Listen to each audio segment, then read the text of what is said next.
Do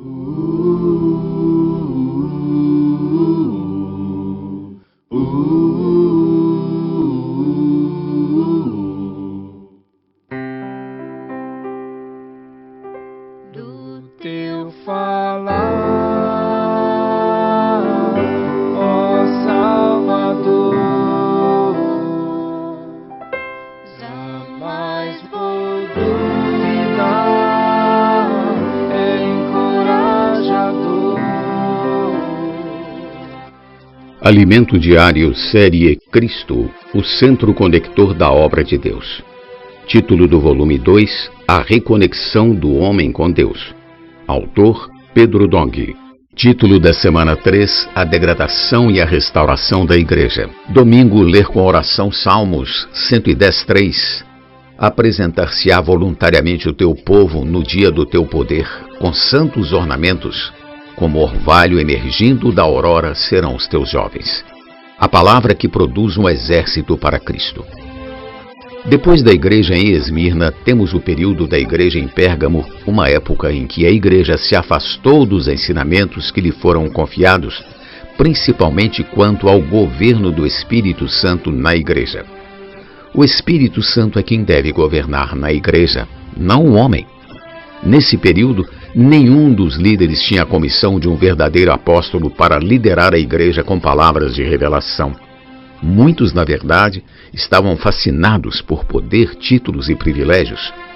Em lugar da liderança do Espírito Santo por meio da palavra inspirada de um profeta, havia mestres exigindo honrarias.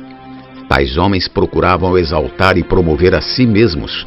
No tempo da igreja em Pérgamo, a igreja também se uniu à política quando o imperador Constantino abraçou a fé cristã.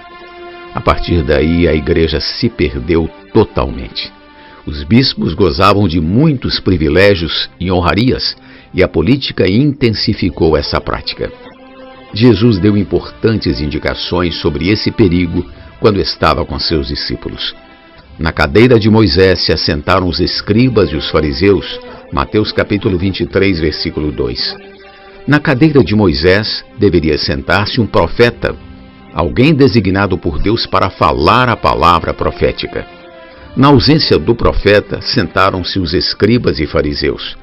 Essa foi a razão da decadência do judaísmo, como também a razão da decadência da igreja.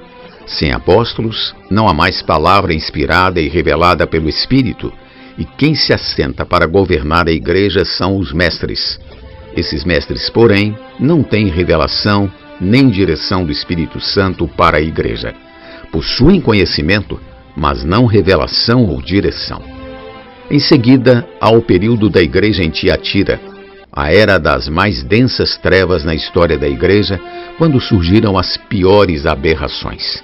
Em Tiatira consolidou-se o sistema papal, o ápice do sistema da hierarquia clerical, bispos, arcebispos, cardeais e o posto máximo, o Papa. Todavia, o Senhor sempre conservou uma linha tênue, a linha da vida em cada época. Esses são chamados os demais de Tiatira. Há tantos quantos não têm essa doutrina. Apocalipse capítulo 2, versículo 24. Isso nos mostra que em cada igreja, em cada época, Deus sempre conserva um grupo de vencedores.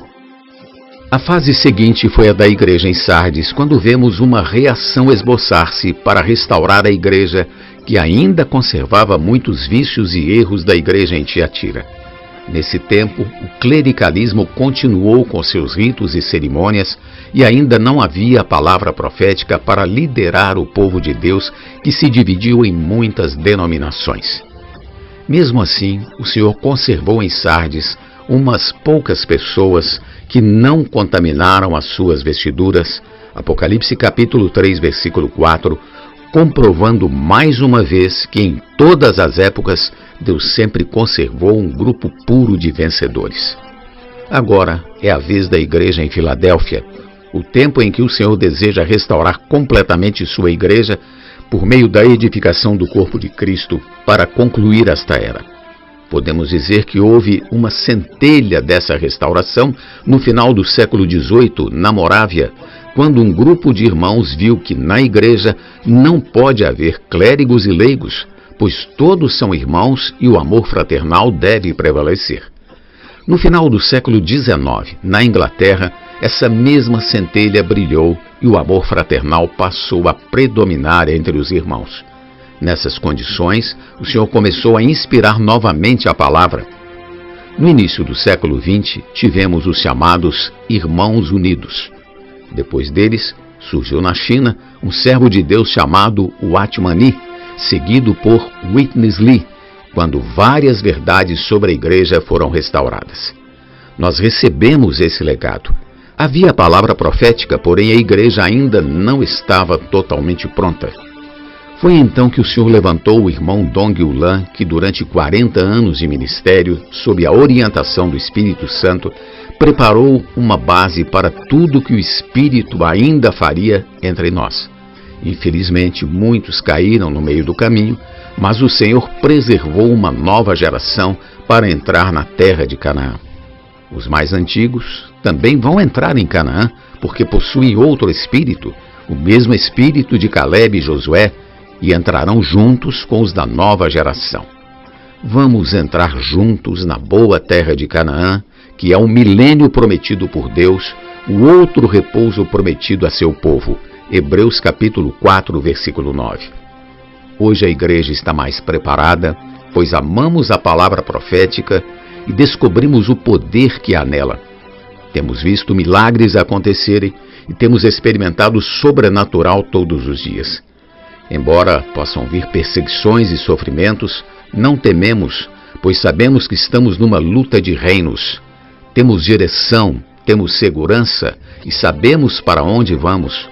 Conhecemos e experimentamos a vontade do Senhor para este momento. Todas as ferramentas de pregação do Evangelho foram potencializadas. Temos tudo. Só nos resta ser fiéis à direção que o Senhor nos tem dado pela palavra. Em nossos dias temos visto a promessa do Pai ao Filho, conforme consta no Salmo 110. Apresentar-se-á voluntariamente o teu povo no dia do teu poder. Com santos ornamentos, como orvalho emergindo da aurora, serão os teus jovens. Versículo 3. Temos visto Deus usar jovens, adolescentes, pré-adolescentes e até mesmo crianças como um exército santo. Enquanto muitos hoje se perdem em drogas, ideologias e coisas do gênero, o Senhor tem resgatado e recrutado uma geração para compor seu exército. Hoje, muitos adolescentes estudam num período e no outro pregam o Evangelho do Reino, orando com as pessoas. Nos finais de semana, convivem com os colportores. Só Deus, só o Espírito é capaz de fazer esta obra. Só temos de agradecer ao Senhor por termos nascido nesta época. Estamos presenciando com nossos olhos o que o irmão Dong sonhou ver. Sejamos fiéis à nossa missão. Vamos continuar, pois somos imparáveis. Amém. Pergunta de hoje. De acordo com a história da igreja, por que podemos dizer que vivemos um momento especial da restauração das verdades? Jesus é o nosso amado Senhor. Do teu falar, ó Salvador, jamais vou duvidar, é encorajador, fiel me faz andar, faz tua glória eu ver, o mal vem derrotar. Fiel me faz andar, faz tua glória eu ver, o mal vem derrotar.